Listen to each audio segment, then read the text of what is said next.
NL and MMD, well, they're not up to the same type of caliber that Maple and Karsa are.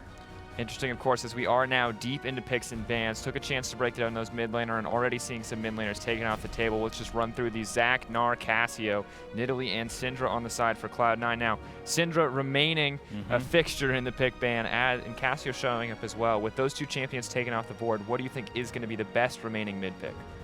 The best remaining is maybe a bit hard to say right now. Not entirely sure what the priority is right now, but I think both mid laners has been playing a lot of Ryze, so we might finally see that champion. Yeah, finally. But besides that, I think Flash Wolves, when they hadn't banned Cassio, when they saw Syndra's banned out, and they would probably have played Syndra into Cassiopeia if both were left open. Yeah, I think right now, some people value the Vladimir very highly when Cassiopeia is off the table. So we might see a Vladimir come out for these teams as well. It is something that's kind of considered the safe pick into Syndra, and with her off the table, you know, there aren't too many things left that give him a hard time with Cassiopeia gone too. So I'm interested to see. I think that Cloud9, though, like speaking about this, I think that they do get the Elise here and have one of the best ganking junglers that's left right now. We did see kind of some Lee Sin play come out. It wasn't necessarily the most exciting thing coming in from Meteos. He received a lot of criticism publicly for it. Additionally, the Zac taken away from him as well. Is hovering the Lee Sin now? This is actually some interesting priority. What are your thoughts on taking the Lee Sin over the Elise? What are the strengths there? I do think it's very interesting, mainly because Meteos is more known to play Elise than to play Lee Sin. But obviously, this just means Meteos has been practicing a lot of Lee Sin. I mean, he needs to if he wants to pick it twice this early. And the Karma could be mid lane Karma. We have seen it banned out a lot. So we have two teams now that's been using it in mid lane, so it could be a mid lane pick.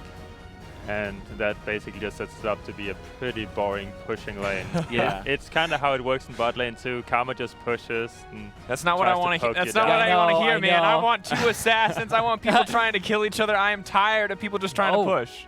No. He's probably just going to go Elise. He's probably going to ruin all the fun and just go Elise. Like, he likes to get our hopes up, but you see that grin on Maple's face. But anyway, the Karma, if it does end up mid, I feel like a lot of people highly value getting Athenes as a rush and then having that where you can just pair up with one person and really just supercharge them. What are your thoughts on Karma and also like Karma builds? Because I feel like if you build her Athenes, she lacks that extra punch. Yeah, I definitely feel like we have a lot of different variations of Karma where I think the most optimal is just go Morellonomicon, so you have a bunch of damage, and then go, if you really want to be the support Karma, just go Art and Sense afterwards. It gives you 60 AP and 10% CDR, along with like better shields, so I think it's really valuable. Besides that, you have also seen support Karma go Athenes into Art and Sense and just be completely support and keep the carries alive. But I think if Jensen is gonna play Karma, then we will see the Morellonomicon, because he tends to go for a bit more aggressive builds. Now, with what Cloud9 have locked in so far, do you think this is likely to be the mid lane Karma, or are they just holding on to that last pick for mid lane to guarantee the counter pick? You think you just counter pick? It's still flexed. Yeah, it's not necessarily decided yet. Both support Karma and mid Karma could be really good here. Yeah, no matter what, having a Karma in combination with the Kennen is really good. But I actually think that no matter what AD carry Flash Wolves pick right now, and it's probably Ezreal, maybe a Varus for NL, like this bully lane of having a Caitlyn and a Karma is super good. Like they just shove you in all day, they poke you underneath turret.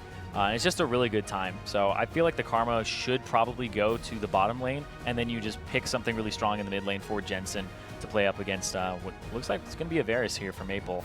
Yeah, interesting selection. We're going to have to see. 3 seconds left. Looks like he will be locking it in. Yeah, this is kind of interesting because Flash Wolves, they're running what used to be like the whole typical double AD carry composition where you have an AP damage top laner and you have a little bit of magic damage in the jungle, but they don't have a tank. They don't have anything that's really going to help them engage. They have 2 forms of soft engage with the Nami wave and the Rumble ultimate, and if they can actually make that work, maybe they follow up with a Varus and get some picks. But otherwise, I feel like this composition is very easy to roll over, especially with something like a Kennen mid-game.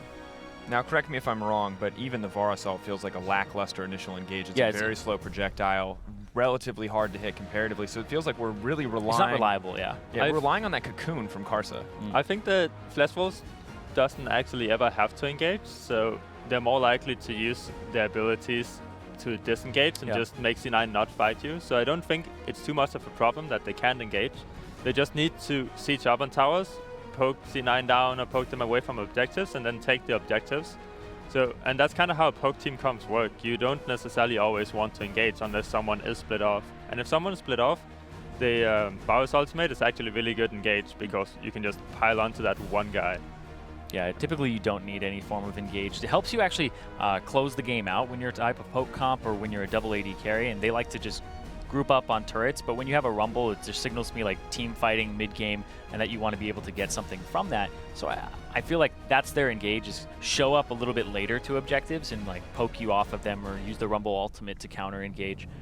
Don't know how much Flash Wolves would actually be forcing anything because Cloud9 just have a lot of engage, but also it's counter engage too, and ways to disengage with the Karma. Yeah, so more specifically for this mid lane matchup, I think that we're just, I mean, for the first few levels, you're probably gonna see farming. Orianna wants to hit Lost Chapter, which is kind of her power spike when she can be a bit more aggressive, spam her abilities, because she does use mana.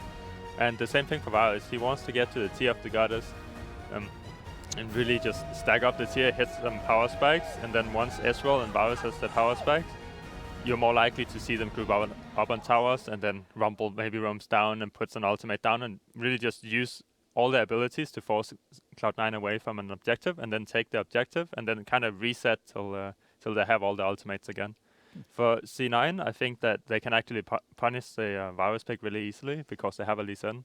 Lee Sin is one of the best junglers against Varus because he cannot take cleanse to escape the kick, and he needs to kind of preemptively just ultimate the Lee Sin whenever Lee Sin shows up. So that's a lot of pressure onto the Varus, and he needs to be really careful with that.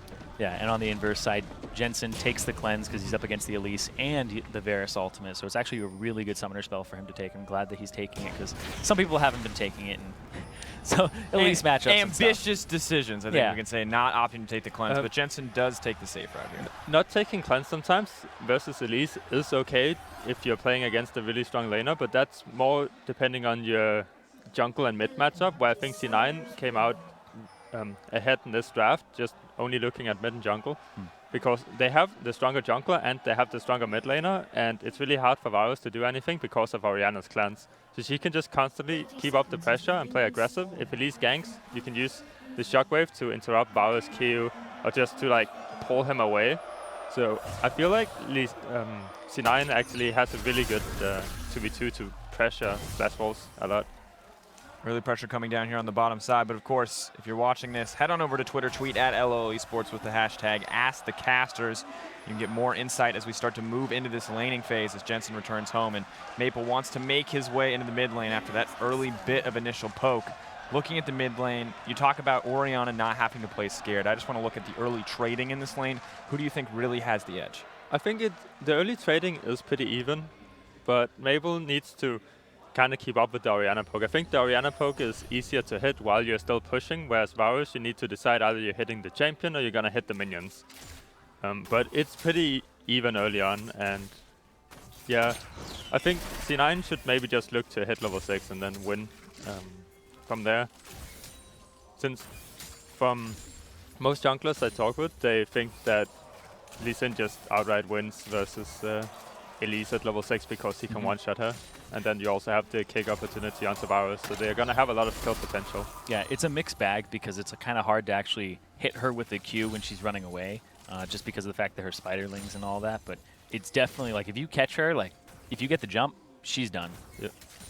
Very scary place to be. Elise, not as popular as he once was, but steadily making a name for himself on the world stage. Oh, he's getting there, yeah. Yeah, definitely a lot of flash kicks coming out. Svenskeren showing off in some of those games in the last couple of days. Had a couple good Elise performances. Meteos hasn't quite proven himself yet, but you can see Maple and Jensen already kind of fighting for control of the wave here, and it looks like Jensen actually going to start to take the push. Yeah, this is another reason why Orianna wins those early trades, because she shields herself and gets the Clockwork Wind-Up passive, but it's actually really good because I believe Maple, that was a... Is he on Deathfire Touch? Someone got Thunderlords and someone got sure. Deathfire Touch. I think that was Orianna Deathfire Touch.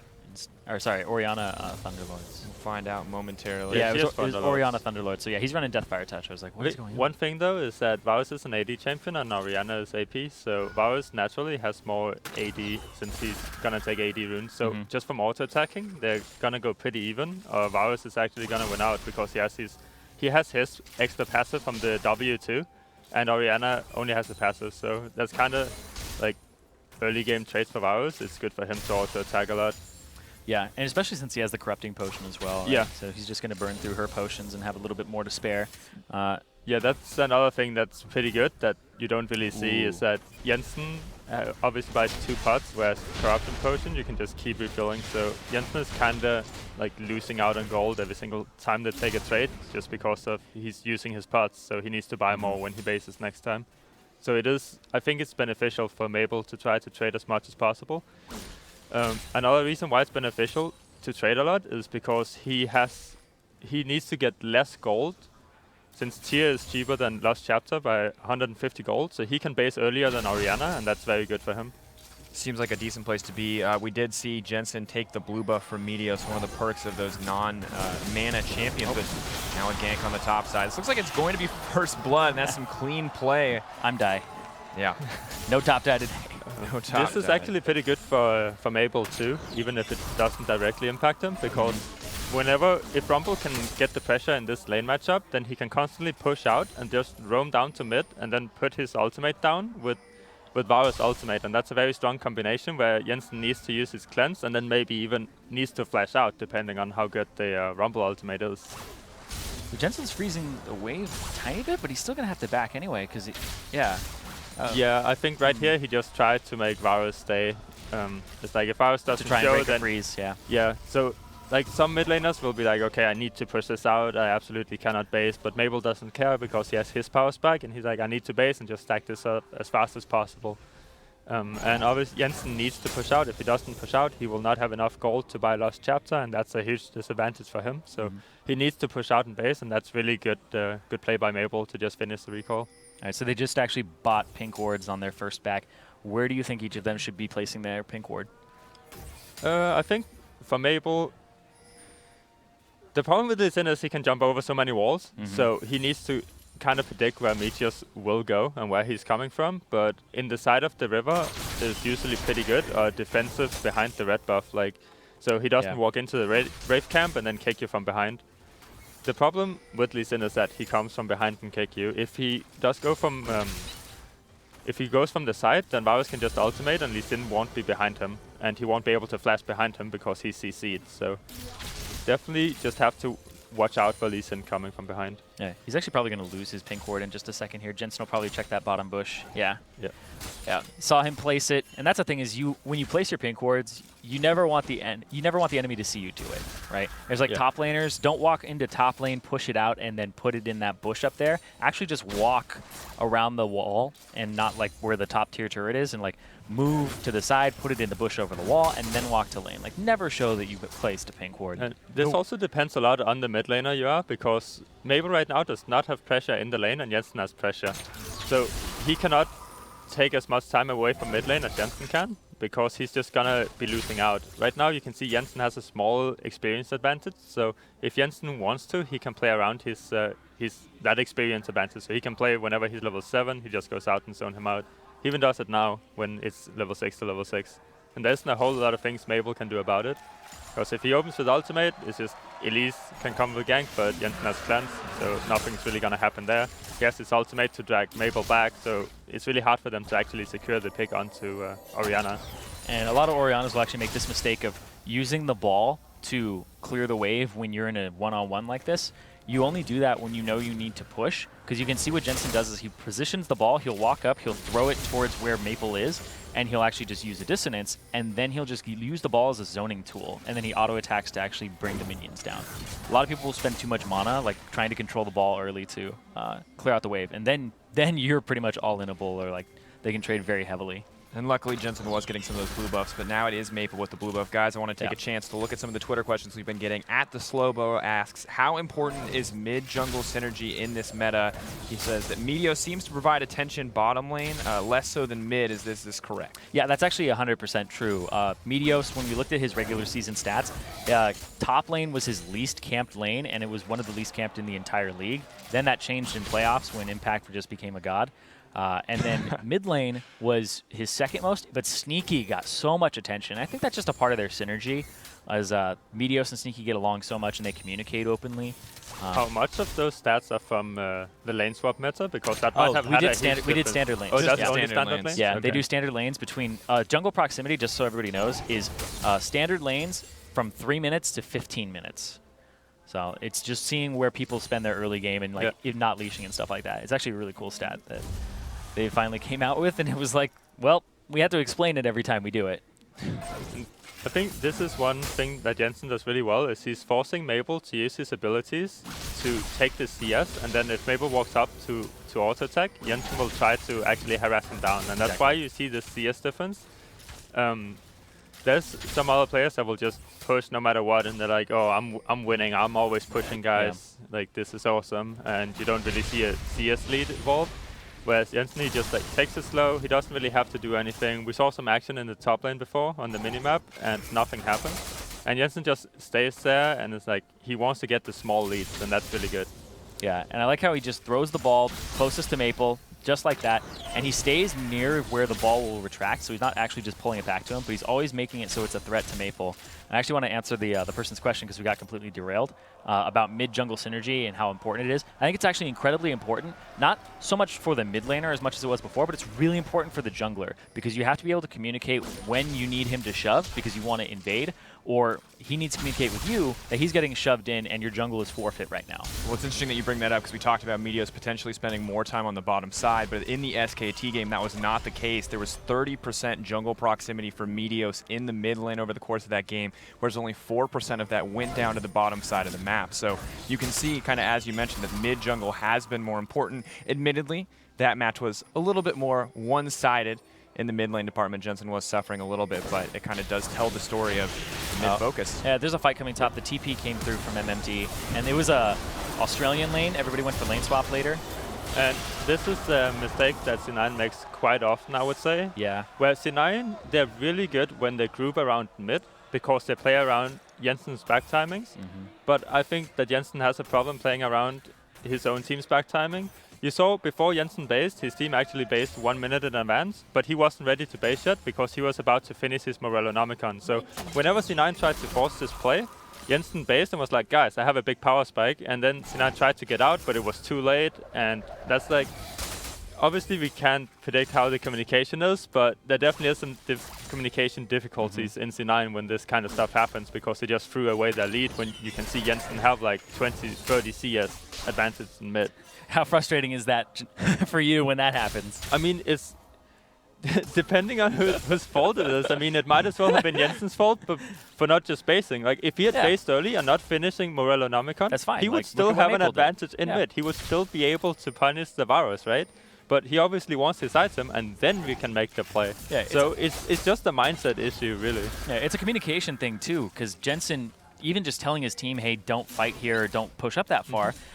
And just another thing on top of it, like, Impact doesn't TP into that. Oh, that's nice. Yeah, chunks him out. SwordArt's here, though, so SwordArt will probably give him a little bit of HP, and then the question becomes, does Maple stick around or not? Yeah, I think you sometimes see this where, like, you'll just use Orianna ultimate, chunk someone out. There isn't really any way that Jensen can get this kill, because Maple still has his flash.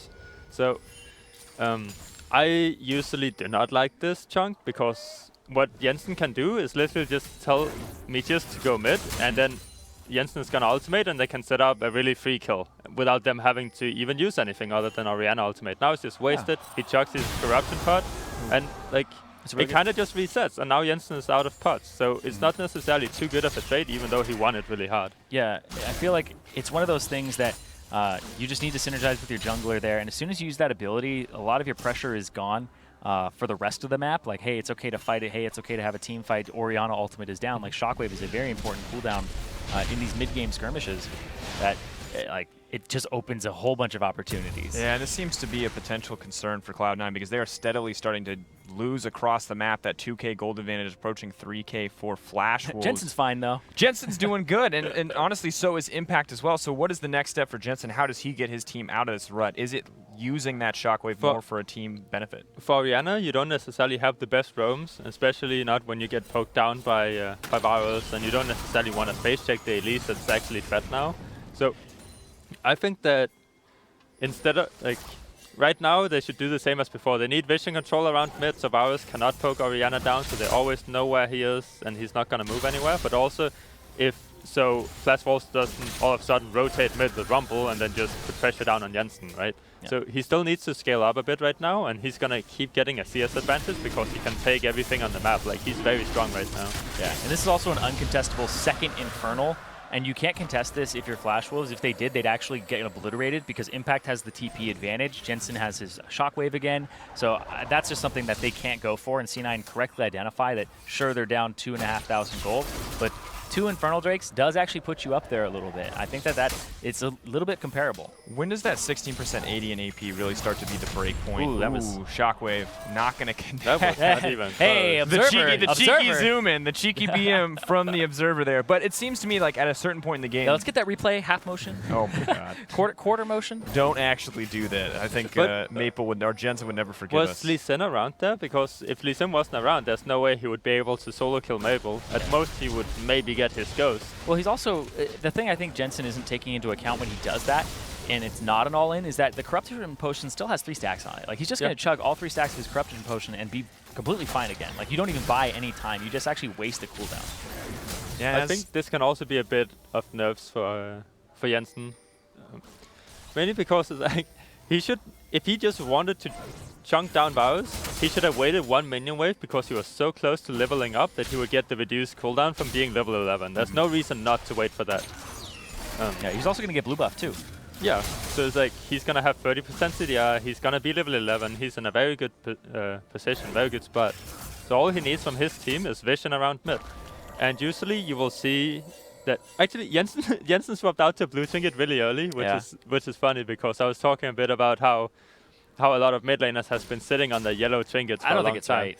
And I think in this case you should be sitting on your yellow trinket because you can ward the mid lane. Usually what you do is you ward just in front of Varus tower, so obviously he cannot clean it, and then you see where the Varus poke is coming from and which lane he's rotating towards, so you can dodge the poke. And that's also something Meteos and Smoothie should be helping Jensen with. He needs wards around mid.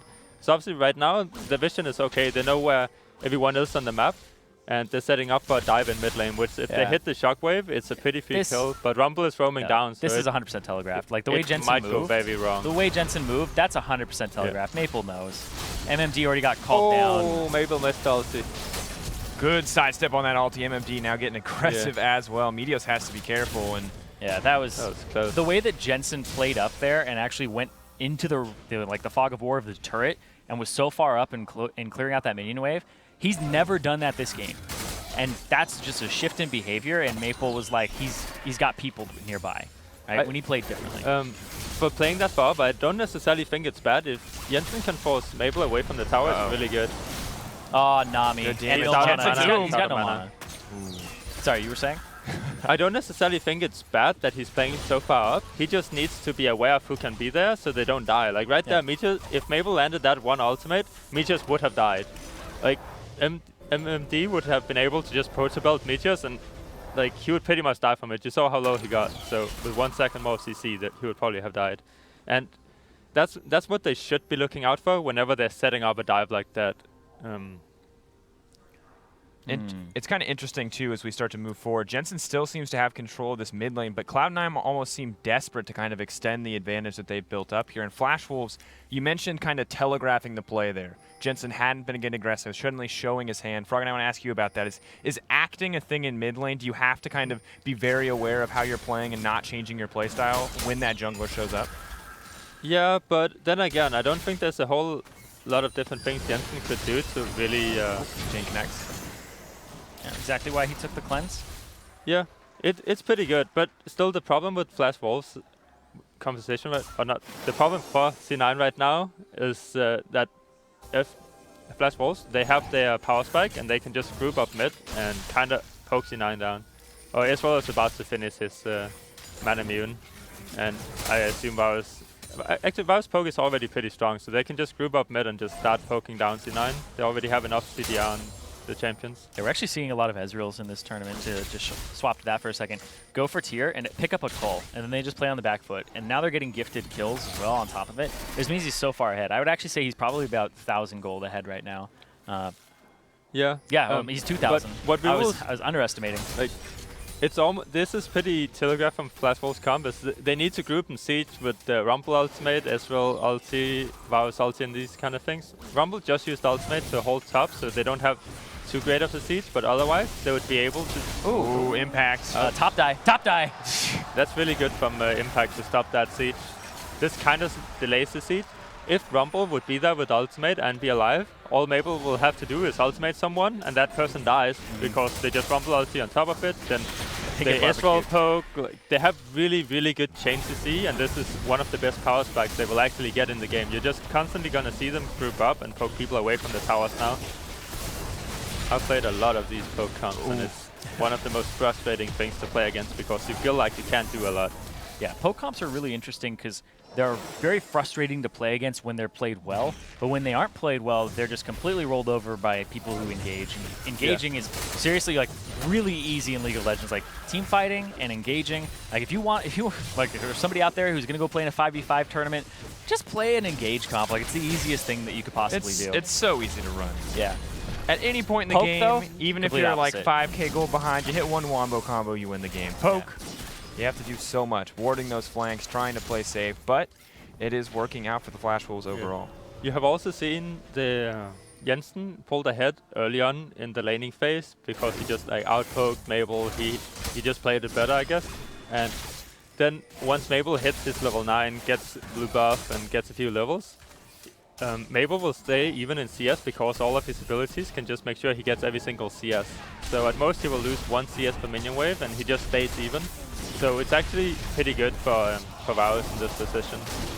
And they keep giving up all these That was dragons. close. That was a 43. Yeah. Yeah, super close. I also think another interesting thing in this game is that we're gonna really see if Meteos is good enough to play this Lee Sin pick, because he needs to kind of be the one that's kicking Mabel into the team, maybe kicking Rumble into the team, finding those flanks, because that's the engage that C9 needs. And they also need impact to maybe TP from the side or go from the side. You saw him catch out the Rumble, which delayed Flash Wolves a bit, which is really, really good. So that's the kind of thing C9 should be looking at right now. And I don't think Orianna is in a great position to actually do something about what Flash Wolves is going to do.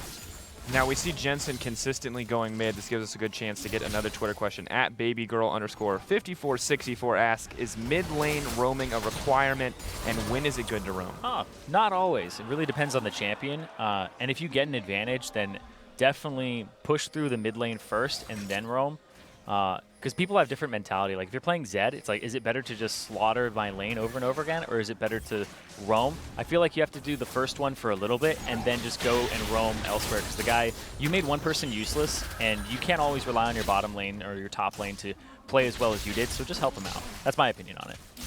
Yeah, I mean, for competitive, it's really what the team wants to do. Like Varus and Orianna is not the greatest roaming champions, but earlier in the game we saw a bit of a lane swap where the bot lanes ended up on top, and they were kind of fighting, pushing for the towers. That's a situation where Jensen did have the pressure, so he could try to roam up there and maybe make something happen.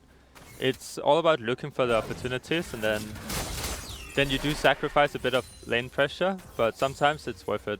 Yeah, I mean, Maple did it once this game and ended up with an assist. Oh boy. Oh boy. This is what we like to call the bait pink ward. This is the one where they're all in the bush. If you're 50 minutes into the game and ranked, don't go hit that pink ward. It's a trap. Yeah.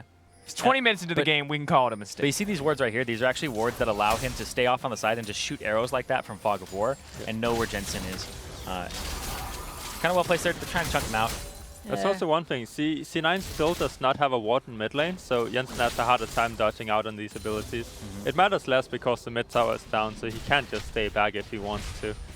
And they also have 3 dragons, so I guess they shouldn't be too concerned about maybe giving up a dragon or 2 to the poke comp, but yeah, gave up 3, and the 3rd Infernal is on the way. I actually don't know if they get this 3rd Infernal based off of tower, because Flash Wolves, they'd be happy to fight you there, but it really comes down to the team fight. So I wonder what Flash Wolves are thinking when it comes to this next dragon.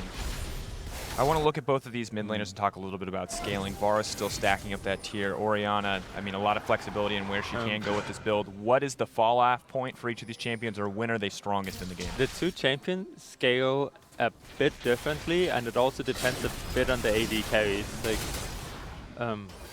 what's called Orianna obviously is gonna keep stacking up AP, but Varus is gonna do the same, just with poke. So Varus' plan in the game is not really gonna change. He's gonna attack whoever he can, and Orianna should look to get the ball into the backline and maybe one-shot someone. So he needs to really be stacking up a lot of AP. Where Varus can go for a bit more defensive build, and he will always be able to poke.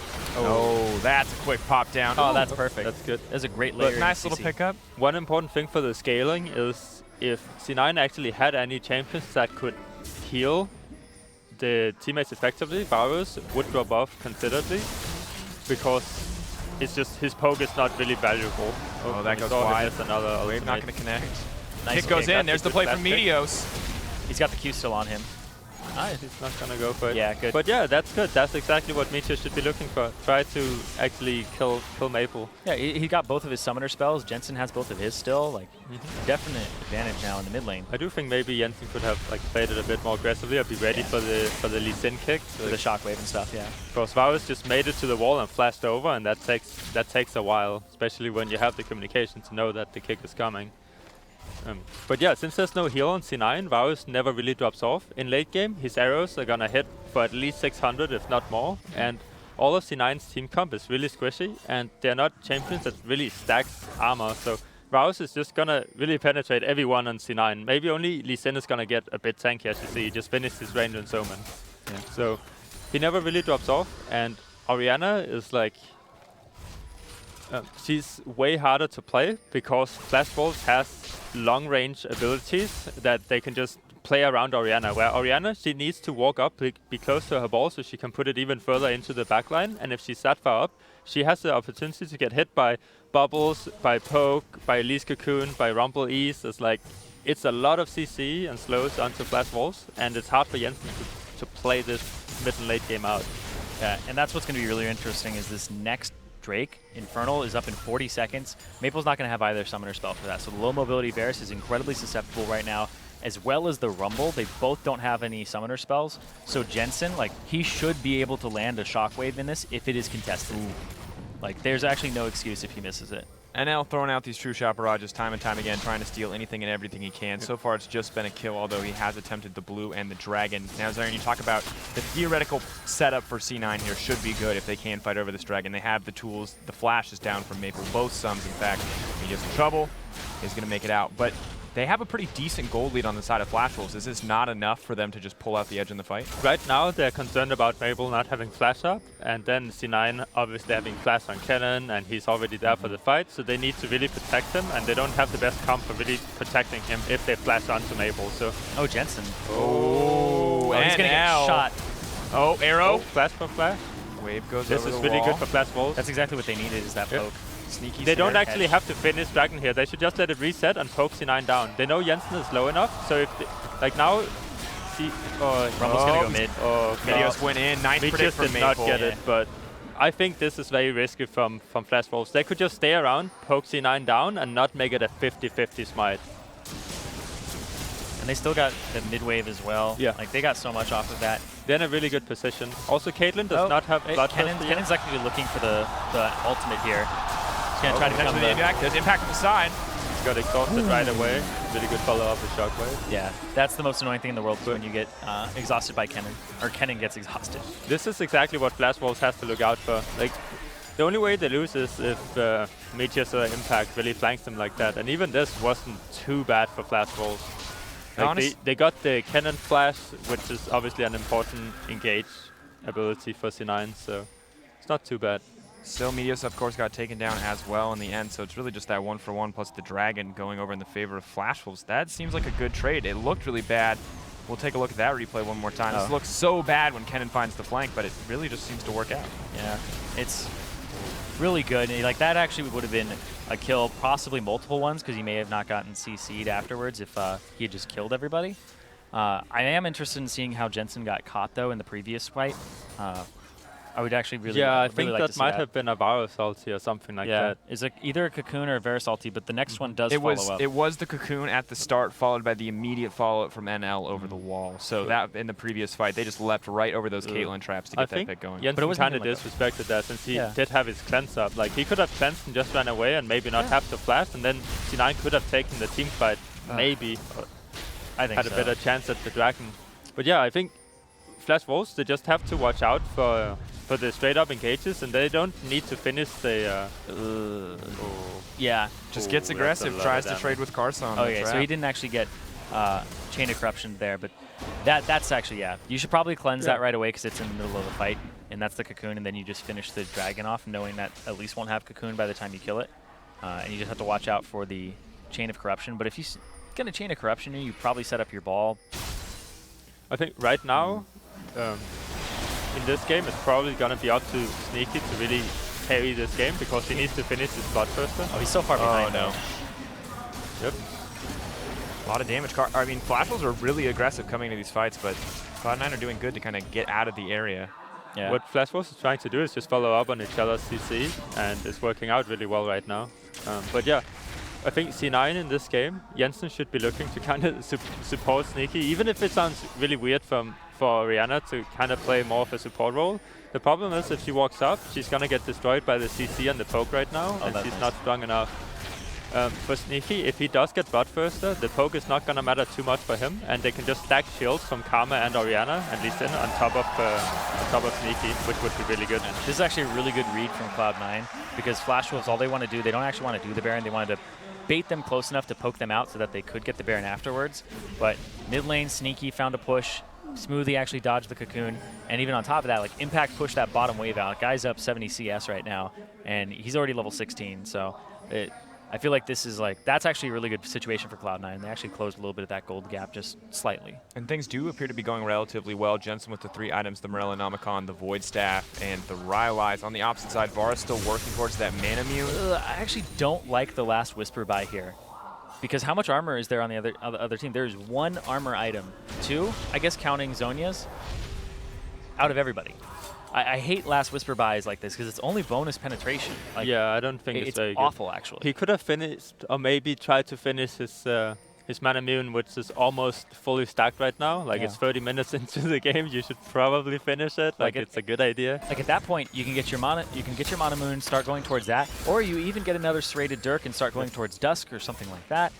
This is something I've seen from a lot of the mid laners, is they kind of go autopilot on their builds, and no matter if they're behind or ahead, they will just build the same items they do in every game, regardless of how the game really plays out.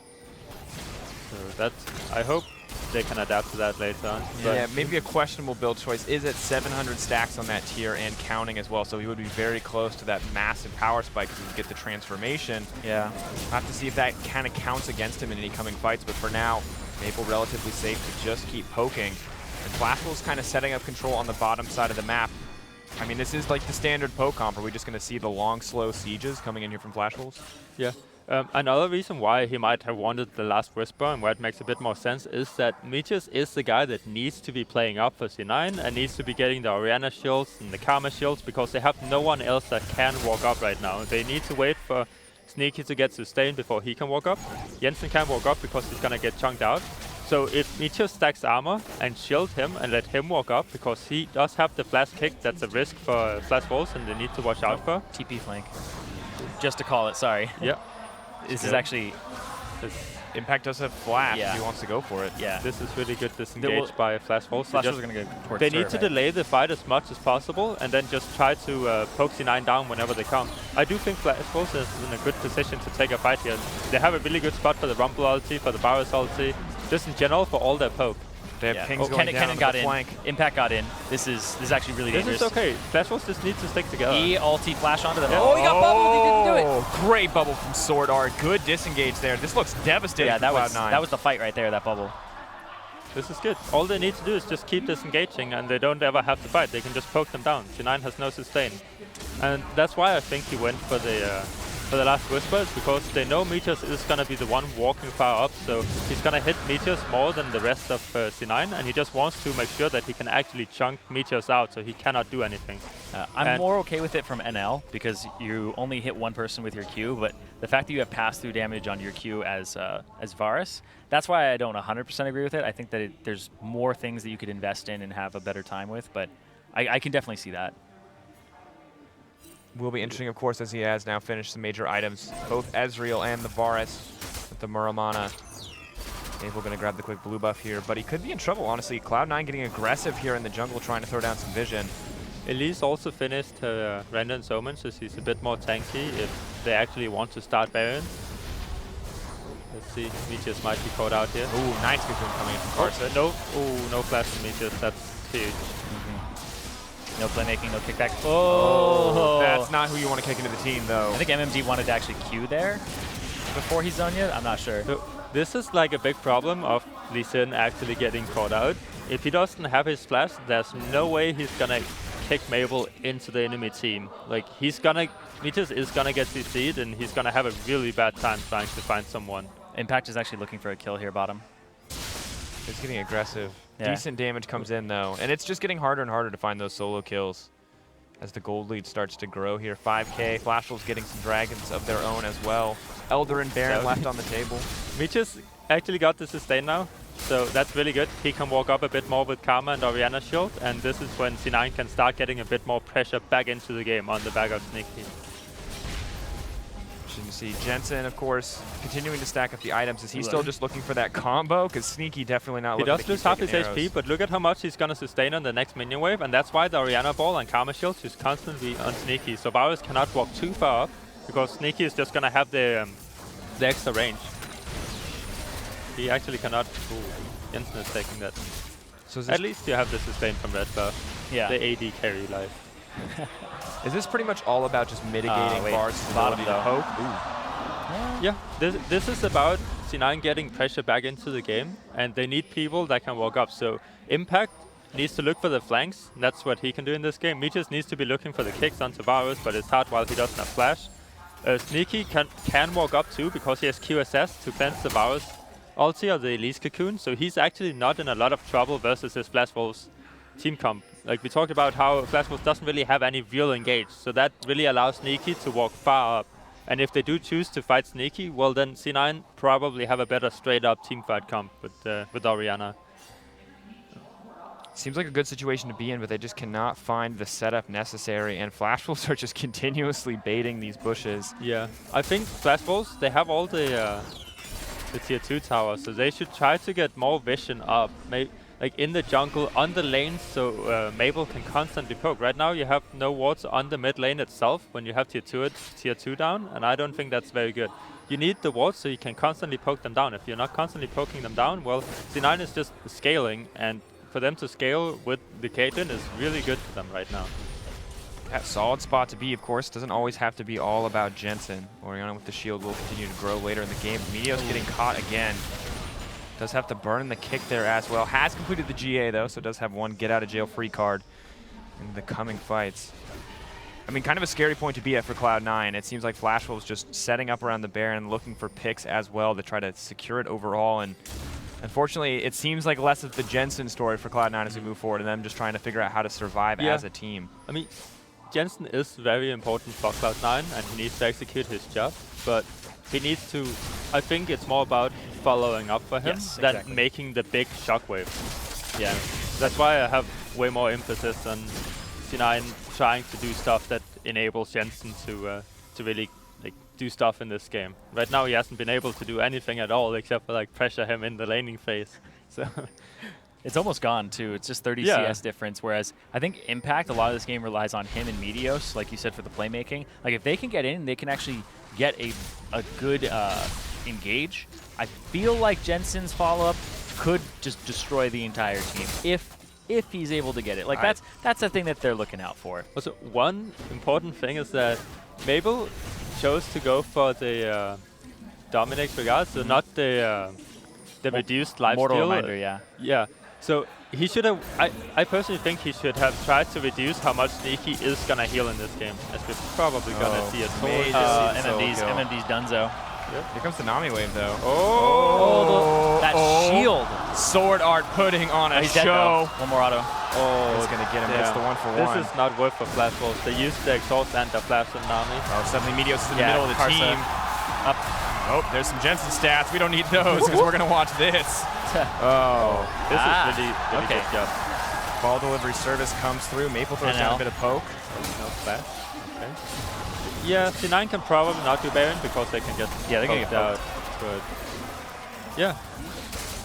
I mean, just a sudden explosion of aggression there. Finally, we see the ball delivered for Jensen, so he's able to make a little bit of an impact overall. But is this going to be one of the issues as they move forward for this Orianna pick? Is they just don't have a good way to get it in there? They just need MMD to stop intentionally feeding right now. Like, stop, like literally, stop going bot to impact. You have died most of the time, so gotten out with just a sliver of HP. There's no reason to be there. Like, just be there when the minion wave is at the tower. You're not gonna get dove. You have hourglass and everything else. Like, just stop. Just let Maple and NL just poke out C9 and kind of win the game from there. Because right now C9 is coming back into the game, even though the gold lead stays the same. Just because they keep getting more and more sustain.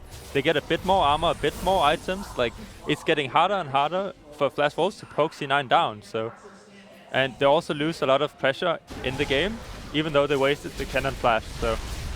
Well, now they're taking the initiative to go onto this Baron. I think we got to keep our eyes on that Orianna ball. If they have a deep ward that the TP from Impact can come through on, then it's definitely good for them. It's interesting that they force it and choose to run away. I think they're waiting for Impact to push up more. Yeah, but then you shouldn't start it in the first place. Yeah. I would look for Cloud9 the second they start Baron and you see Flash Wolves come. You need to, like, we're gonna engage right now and then make it happen. Like, have a plan if you start Baron, else you're gonna get poked down, you might need to base, and then Flash Wolves actually has a pretty fast Baron. They have a Mountain Dragon and an Infernal Dragon. That's sneaky flash. No flash. Good that they got the flash, but burn both ults. Impact is still pressuring on the bottom side as well. This could be disastrous. The good thing for Flash Wolves is that they can waste their ultis like that and just wait for them to come up again at this point in the game because they have this amount of poke.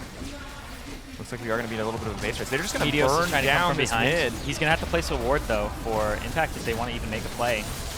This is going to be really difficult to, this is weird. to do. Now Impact is left uncontested to push in the bottom lane inhibitor tower. Flash Wolves are moving down. If they go to Impact, though, they go to Baron. Yeah, MMD should have been bot to hold the bot lane tower for sure. Like, there's no reason not to hold that tower. Like, he doesn't need to fight Impact, just hold the tower. Yeah. And then he can join in. And Cloud9 come out on top in the trade in the end. It's a 2-for-1 tower trade. It looked really bad there for a second, but Impact just keeps up the pressure. Yeah, he's really saving this game. And I think his last item should be a Rylai's Crystal Scepter. Because as Kennen, once you have enough cooldown reduction, your W, you can actually just keep using your W over and over again. Its cooldown is shorter than the duration. So people can't get away from you. They legitimately can't get away from the Kennen. And if that's what he goes for, I feel like it helps him stick and stop Maple and NL and like MMD from getting away once he engages. I think he should go for Death Cap instead of Rylai's because they already have 2 Infernal Dragons and he has racked. It's his last item, that's actually so he has point, racked up a lot of AP already. So if he goes for Death Cap, he is actually gonna one-shot every one of Flash Wolves. So yeah, that's a good point. I think he is gonna go for the Death Cap. I like that our choice here at this point for Impact is between one-shotting people and between inevitably killing them with multiple shots. Whenever I actually play Kennen, I really like second item Rylai's, like most mid laners. But in Magic matchups like this, where you want the Abyssal Scepter, then you go ahead and get that. Flash Wolves, though, they start this up. This is really good. Jensen's on the other side of the map. Close. What is he doing? They have wards in mid lane. They know he's not close. He's clearing a pink, yeah. So you want to be, there's the engage option.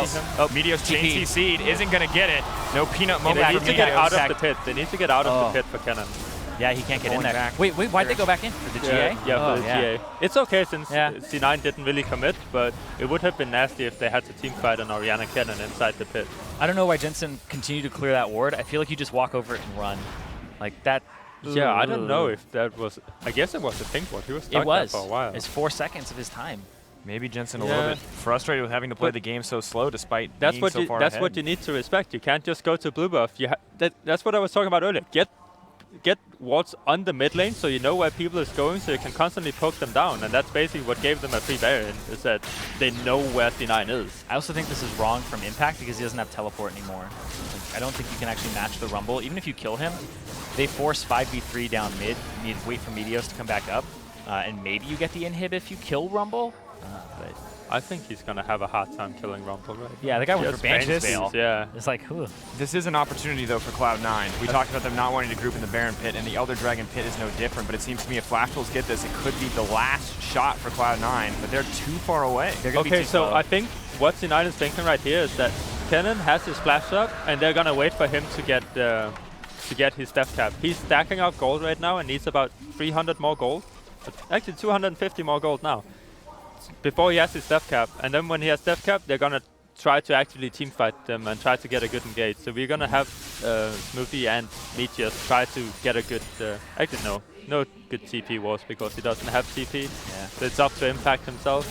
Needs to show he's a world champion. Oh, all in on Impact. Yeah. For the final fight, Jensen maybe Pretty looking to help much. out as well. They can combo it really well with the Orianna ball getting onto Kennen maybe. He got it. or He got it. He's shield. rushing down. Yeah. Have to see. Flash Wolves are kind of grouping up, but they're giving a lot of respect over to Impact. I don't know if they're going to give him the chance. Yeah, they just need to constantly just poke down C9. They just need to wait for some poke to land.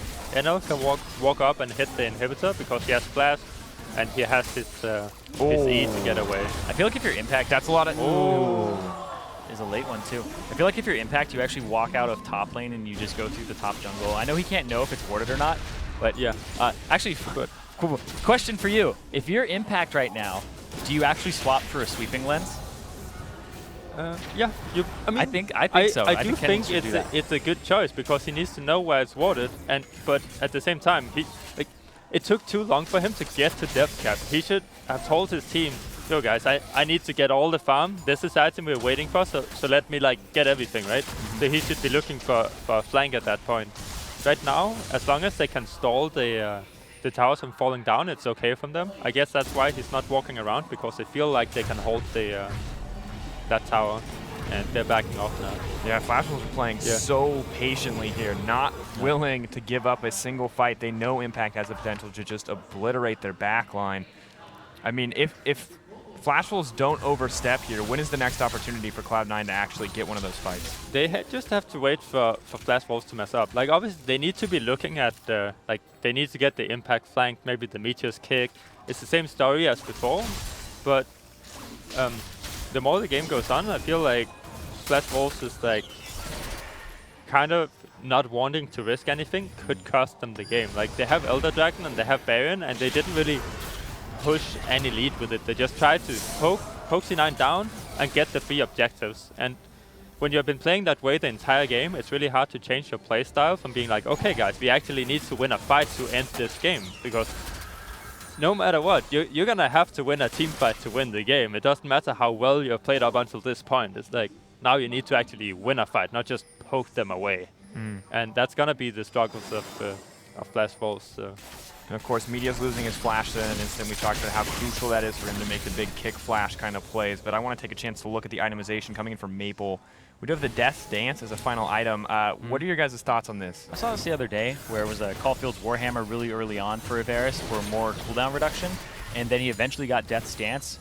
I think it's pretty good for him. I think it's going to keep him alive. As opposed to a Bloodthirster, this will actually stack up on physical damage dealt. So as he pokes with Q, if he got chunked out or anything like that, he can still get HP back. Yeah, I think it's not a bad item by any means, but I have seen some people like to go for rapid fire cannon.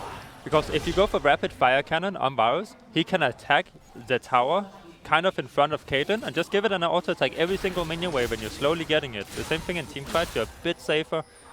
You can follow up a bit easier if you have that one extra hit. So it gives less damage, but it might actually be better for sieging down the tower. And then he can always trade it out if the tower eventually goes down or something like that. And we also saw Impact lose his flash, which is huge for him in the teamfight. Like, that's really what he should be looking out for. Like, he needs his flash up to actually destroy Flash Wolves in a team fight. So every single time Flash Wolves does this, they're a bit safer every time they siege, and it's very, very good for them. With Meteos flash down as well as the Kennen flash down, is this the opportunity for Flash Wolves to force that fight you're talking about to just win the game? They can look for it, but Can't force too hard though. it's very hard for them to force just because of the comp. They can hit Elise Cocoon or something, but this is when Sneaky can actually walk up. He has all his items, and he's gonna look to obviously carry this game now. He needs to be the one walking up and forcing flash walls away from the tower with the Karma shields and with the Orianna ball. So I really want to see Jensen and Smoothie combo up with Sneaky and just like force Sneaky away, because if he has the shield, he's never gonna get low, and he can always keep them away. So every time here you see that he is basically alone when he's protecting against Ezreal and Varus, and he just can't walked too far hold it. forward. Oh, that's not where you want to be. They are going to back off though. Yeah, Don't they wanna give try that to flank. force the fight for, like, while they know Ezreal and Varus is now bot. lose bottom turret. So yeah, right now they're just not getting what they really want. I think C9 is not playing aggressive enough for this to work out really well for them. And Jensen is just gonna go trying to hold everywhere, and the same thing, Impact is not gonna do a lot if he's not coming from a flank, or if he can't get onto a flash force. So I feel like if Smoothie ever gets to Talisman of Ascension, it's actually a big spike for the team. If they could ever engage in that way. Like I haven't seen like a mantra inspire and like everybody runs forward with the Karma shield on them. okay. So But you would love it. the pressure is a bit relieved now because Baron is gonna spawn, and if C9 gets this Baron, I actually think they have a pretty good shot at getting the game. Let's see. They take less and less damage because It's actually really good for C9.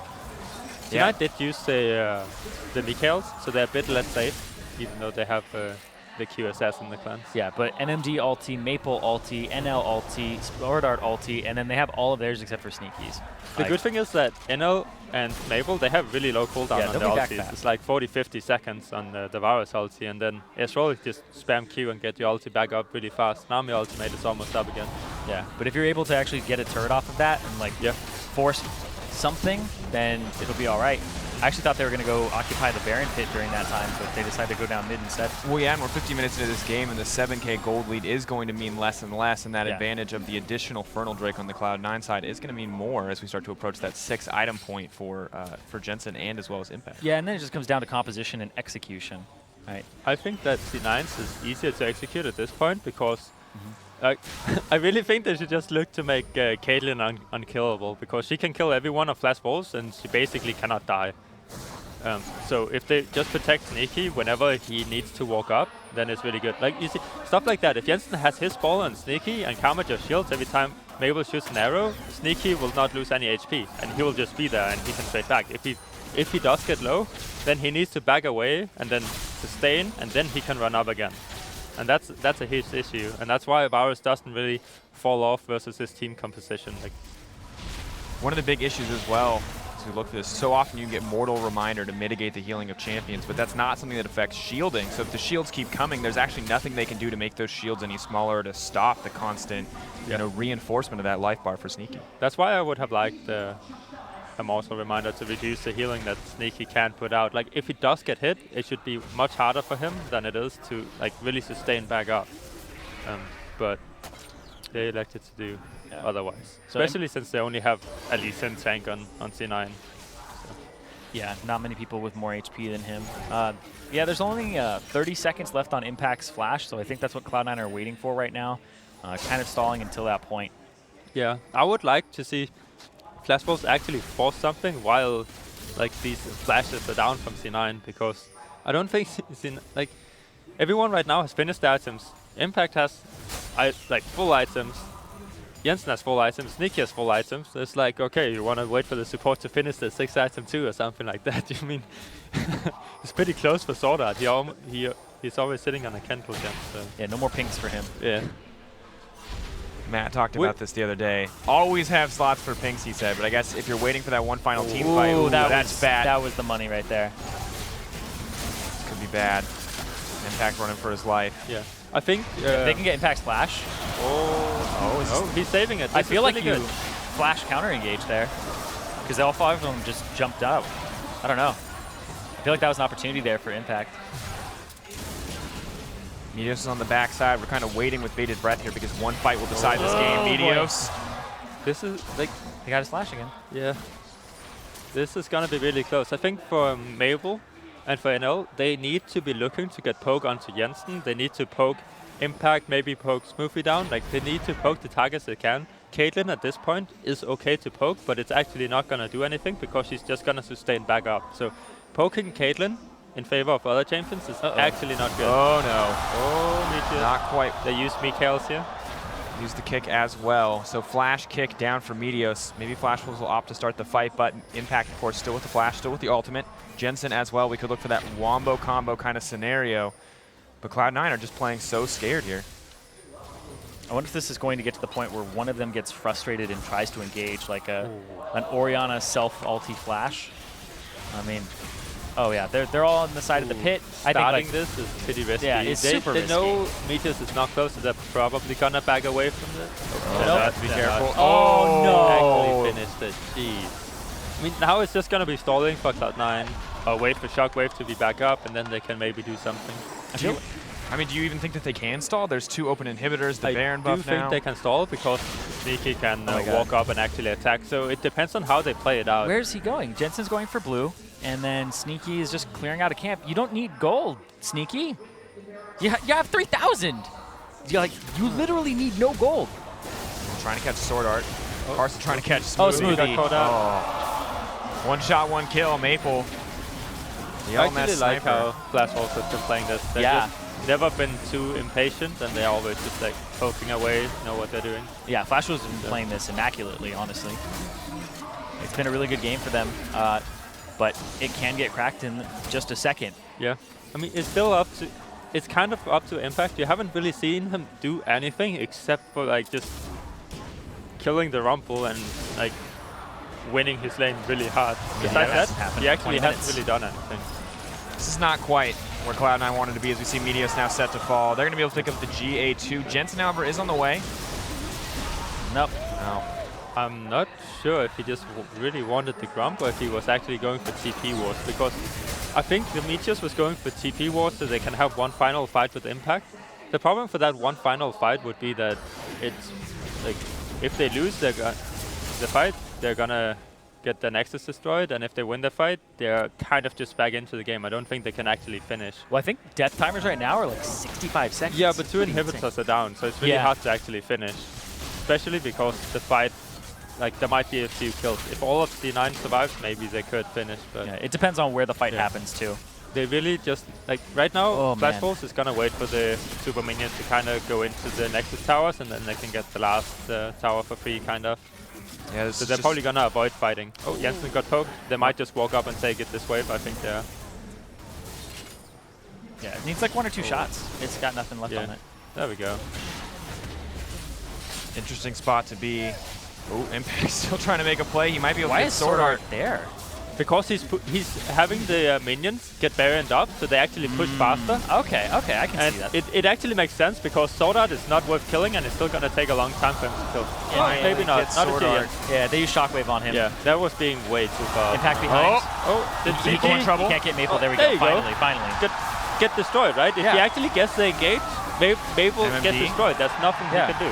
Now it's a 60-minute game. NL trying to run for his life. We'll have to see if he can pull out the 1v1 or the 2v1 as Karsa shows up.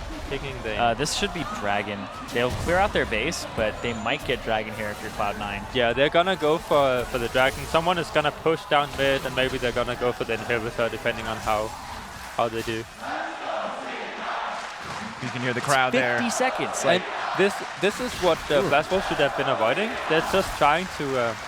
Like, they got too greedy to actually end the game early, and they have been so good at just stalling it out, not being too greedy, poking C9 down repeatedly. Then they walk up and basically just, kind of suicide. They're not watching for TPs. Yeah, those may have been some of the last flashes of the game, too, because you're like 1 hour and 1 minute until you have Impacts back, until you have Maples back. The good thing about this is that Jensen and Sneaky still have their flashes. Meteos has his flash, so he can play really aggressive.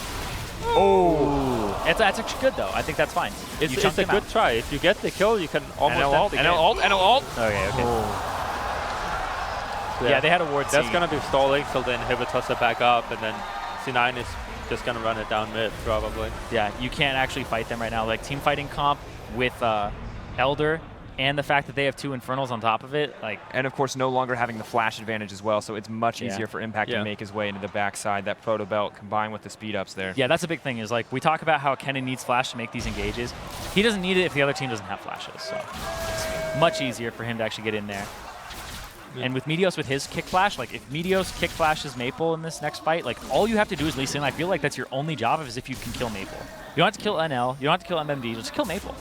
Is there any Twitter questions right now? Because we're gonna have a stalemate until the dragon buff, and like, I mean, seriously, we're gonna wait for Flash Wolves to like get the flashes up. They're gonna get some vision control inside C9, so they know where they're going. So there isn't actually a whole lot of things that's gonna be going on. Till Cloud9 groups up and actually wants to fight again. We'll see if we can grab some Twitter questions. I do have a fun fact though. I wanted to check in on the Varus damage numbers, and of course this is a few minutes ago. But when I checked in, Varus had 39% of his team's damage at this point. That's because nobody else is in a position to do damage. Like Rumble, you're never in that mid-range area to actually have him do damage. He stopped getting any type of fight that he would want to take towards Impact. Like, Impact will beat him.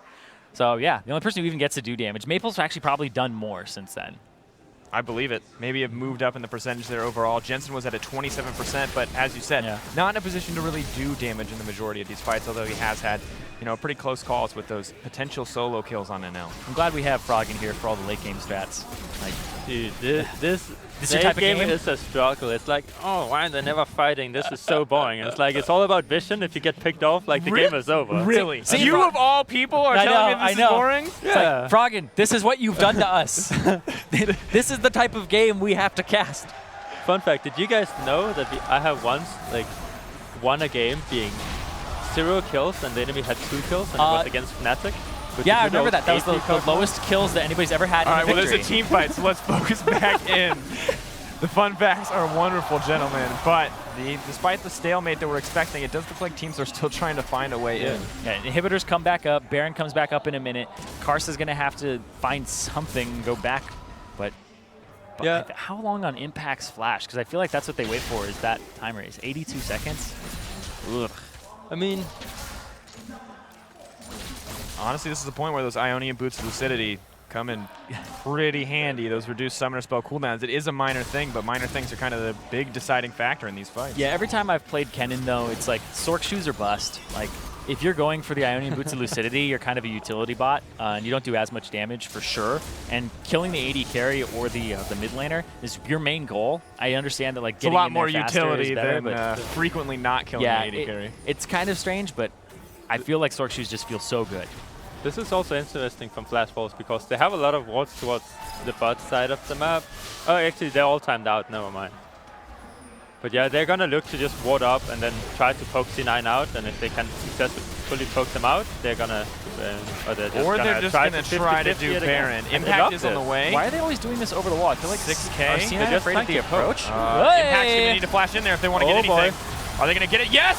That is a steal coming in from Jensen. That's a massive turning point. He did use his ultimate, though. He did use his ultimate. Yeah, Impact would have to counter-engage. And the shields are down. This is the fight. Meteos is trying to run for his life. Impact still has flash. He still has ultimate. He's just going to use that empowered recall. Cocoon does not connect. This is kind of good for C9 if they do not lose all 3 of their inhibitors. So if they lose all 3, it's going to be stalemate again. So. It is. Someone just stole a Baron. This is how it works. Cheer up, man. This is how it works. We just witnessed NA Hope come back to life. Next hour-long Echo Fox game. They can come back, but it's still gonna be just stalled out. Like, if they do not successfully get any of the inhibitors, we will actually see something happen that could potentially end the game. Well, we're starting to double up on the average game time here. Also, Sneaky and Jensen used both the summoners. Meteos used the summoners, so it's all up to Impact to get that TP behind them. And they do have this one ward at the wolves. So let's see if Flash Wolves are impatient, if they're getting hungry, anything like that. It's so hard to push in on a Caitlyn too now. Yep. I mean, it's almost impossible when you just stack up shields onto Caitlyn, and she can't die because of her sustain. Yeah, if C9 take a fight right now, they probably win the game off that top wave, and so MMD has to go clear that. C9 has a very, very good chance of actually ending this game without much happening, just because they have Caitlyn that can walk up to the tower and take it extremely easy, and she has Baron buff. Like, it's very unlikely that she's actually going to die unless they can stack a lot of CC and Rumble ultimate on top of her. Yeah, they get the turret. NL actually was doing red buff at the time, had to pick it up. Meteos? Where's the point in the game where... Meteos is just kind of running around. Yeah. Gold doesn't matter. Okay, so now you have to find a way to safely actually do damage to this turret, and that's the struggle here. Now it's the other way around. Now Flash Wolves has to stall the Baron buff and make sure that none of them die. They don't do anything unnecessary, and that's really difficult for them to actually do. Yeah. I would have loved for Smoothie to just go AP in this game, so he can shield Caitlyn even more. But yeah, I mean, he may have the gold soon enough to shift builds entirely as both teams approach the 110k mark. He is gonna go for Ardent Sensor next because he already has his Forbidden Idol, which is okay. But since you he does have 2 Infernal Dragons, so just straight up getting Death Cap would actually be pretty beneficial for him. And Jensen has 1,044 AP. Also, the Ardent Sensor passive is now shared with the Meteos Crucible one, so you actually don't stack the heals and shield power passive because it's unique. But you will get the bonus damage for Sneaky, but how impactful really is the 30 bonus damage on there? I mean, you could argue it at this point, it might not do too much. If it's magic damage, it's not like either Karma or Sneaky has any magic penetration, so I don't know how it's applied, but it's obviously going to be reduced onto these targets that has magic resistance. So we're at an interesting point. Not? Huh? No, sorry. I was yeah. thinking for myself, like, is it the, I think Athene's has something like that too, where it's like increased shields and heals, and anyway, it's been a while since I've dabbled blood in support. charges, it gives you actual healing as well. Look at this. Meteos is basically unkillable while being 0-4-1. That feels amazing. I know. That's nothing all game. That's the problem, because right now if he also just runs at the Blood Bolt, it's hard for them to do anything because they're like, we don't want to auto attack, we can get flash kicked or something. Right now they should know he doesn't have flash, but it's just all the pressure C9 basically has. Jensen should be putting, or sorry, Sneaky should be putting some more traps down. Yeah, right now you see Jensen walk really far up. I would like for Sneaky to walk that far up and Jensen play a bit more in the back, because Sneaky does have the sustain and Jensen does not. So if Jensen does get poked, it's actually really bad. Whereas now, you see, just keep that ball on him and let him walk up. He's gonna sustain back up now, obviously, but besides that, just keep the ball on him. Let him walk up and he can take everything by himself. Wow. And it's a free clear for the top side of the map too, and they don't continue to push or anything like that. All right, well, I have a Twitter question, guys. I know you asked, Froggen, asked and you shall receive, at RDG_Amazonite. I'm going to totally butcher that, I apologize. How do you deal with such a long game, both as a caster and as a player? So let's start with you, Froggen. As a player, what is your mentality coming into a long game like this? I haven't tried anything but this, so I don't know what you guys are talking about. But, I mean, it's actually not that... It's actually not that... What the? Yeah, he sold his item, bought it, and then he resold it. You gentlemen have never been to EU. Well, I can say never been to EU. I've been to EU for 6 months. Froggen, you've been there. But that's amazing. The things you've missed recently, last time we had an 80-minute game in EU, 5 ZZ Rob portals came out. That's dirty. Yeah, it's the ZZ Rob buy it. But, okay, so...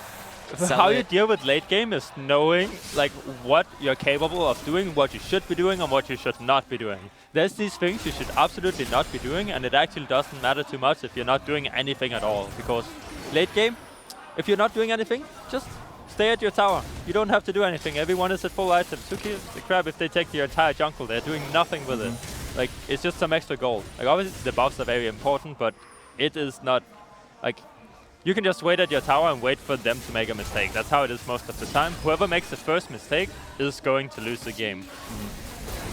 And I feel like Impact should have a sweeper right now. Like, that's been a problem the whole game, is because Meteos sits on that trinket for more ward hops. It's like, should have another sweeper here. It's one of the reasons that they haven't been able to actually catch anybody or start any fights, because they're always afraid of the vision. And I feel like you should make the other team afraid of your vision. It's ridiculous. Wow, we got a new world record. New world. It's a world's CS record, so just for the world's tournament. All right. We are following the script. I am casting right now. It feels good. He breaks your record. Are you cursed? Is this your curse? If Froggen is involved in the game somehow. It's pretty boring to watch this, but it is.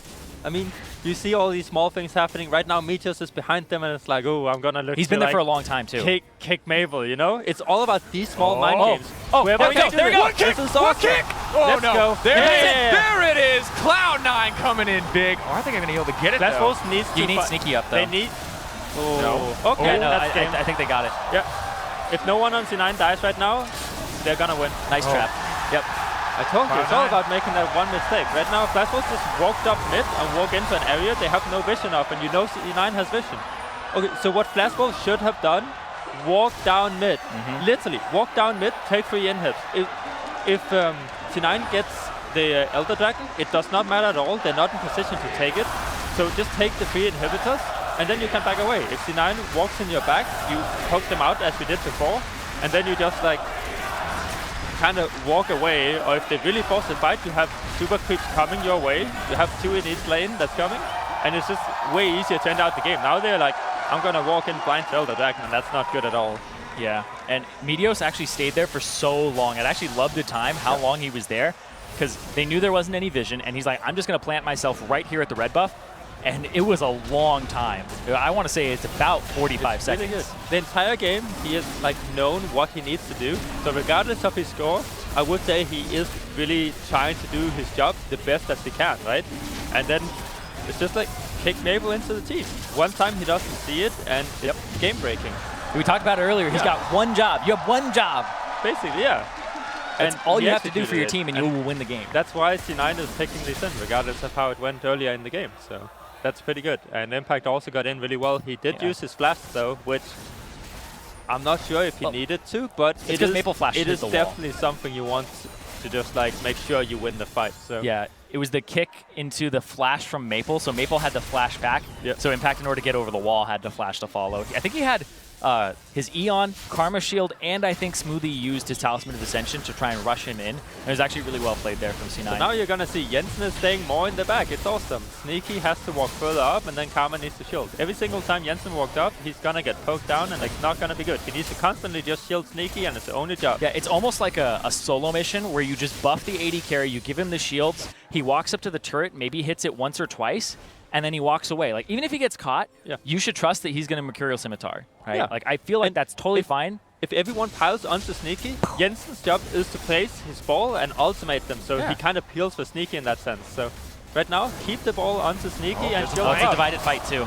So Bubble doesn't land on Sneaky, they go in. Oh, that's really good. Sneaky played that so well. Now it's going to be MMD dying. That was a big outplay there from Sneaky. And Meteos one more time. Oh, one job! Exactly where they want to be. C9 cleaning up house here. He's got one job, and I guess he gets a raise, too. So. Yeah. Oh. That's a lot of damage in the health. I mean, at this point, it feels like Cloud9 just goes out. What a game. Yeah, and this is a big game for the entire group, because it's so neck and neck. It's like, oh, who's going to take games off of who here? SKT, IMA. It's like, well, now you know that Flash Wolves, they still have a decent amount of work to do, because Cloud9, man, if you started off 0-2, and I just think it's very risky. Just for this Flash Wolves, it's like, you need, as I said earlier, you need to play one style the entire game. You need to force them away from the objectives and take the objectives. But then you get to this kind of later stages in the game where you need to actually win a fight and really go for a fight. And they hadn't really done that, right? So playing on Worlds, like some of the first games, have a bit of jitters, going for a poke comp, and then like not being able to get that last one team fight that could potentially end the game. And then when they finally actually have pressure, then they throw it away by walking up too far. That's a very risky comp for Flash Wolves, and I think they did really well early mid-game, but they definitely have work to do in the later stages. Yeah, we talked about it immediately in Champions Select, where this is a composition for C9 that's much easier to execute on, and when it gets to that late game, and it gets to that 70 minutes, it's like, all C9 have to do is press their buttons and run at them. And Flash Wolves have to make sure they're fast enough to run away, have to land their skill shot abilities to disengage, and that's the big thing is, like, Kennen runs at you with a gigantic field, Caitlyn just right-clicks, but you have to be able to hit your abilities if you are on the Flash Wolf side, and that's what's a really big problem there, is in those tense team fights, you have Elise coming from behind and kicking, and it's just really, really rough. And gentlemen, we were minutes away from setting the record for longest game at 70 Worlds, minutes. all Worlds in history. Fnatic OMG still holding the record at about 72 minutes, just short of that. So we were 2 minutes away. If Flash Wolves had held out, we would have been the people to cast the player experience stream for the longest game of all time for Worlds, which is the worst prize, in case you're wondering. But obviously, you know, very well played by Cloud9 to stop the bleeding there, to pull it out in the end, and kind of just, in the end, held on, and it felt like outscaled. Yeah, it was really strange because we saw at the very end, the equalizer came down from MMD, and they're like, all right, now it's time to engage from Flash Wolves. Like, that's something that should have happened 30 minutes ago. Yep. Like, legitimately 30 minutes ago, 40-minute mark when you're sieging their base. Like, even if you're pushing them off and dealing enough damage that they have to back and go get home guards, like, at least you're getting that inhibitor. I also think it shows that I do think they should have played more aggressive in the early game and like tried to push the advantage a bit more. But even with this slow kind of game, it is okay for them. They just need to know what they need to do in late game, because they try to walk in somewhere without seeing anyone of Cloud9, and they have no more room for pink wards or anything like that, so they can't really clean out vision that well. So sometimes it's better just like, I would really have liked Flash Wolves to have a plan of to be like, just push down mid and force C9 to show. Wherever they show, we just run the other way. We have the Nami wave. We're gonna be faster. We just throw it down on them, and they can't really do much. Just walk somewhere that C9 is not. And then later on in the game, it's like they died because they wanted to contest Elder Dragon. If they walked down mid, took 3 inhibitors, they would have forced Cloud9 to like not take the Elder Dragon, but to actually move with Flash Wolves, and that would have forced Cloud9 out of the Elder Dragon pit. So it's just different aspects of how you can play the game, and like kind of take the pressure back if you don't have the pressure and stuff like that. So it was a mid-lane stream originally. Yeah, turned into then became the late game stream. Definitely the late game stream. But that's enough for us. Thanks for tuning into our coverage of the mid lane matchup. Next on the Player Experience stream, we're going to queue up in this lane again and feature a focus. I'm going to e-stock a little bit on the mid lane legend Faker. For now, though, let's send it back to the mainstream, where an interview with C9's Jensen is already in progress.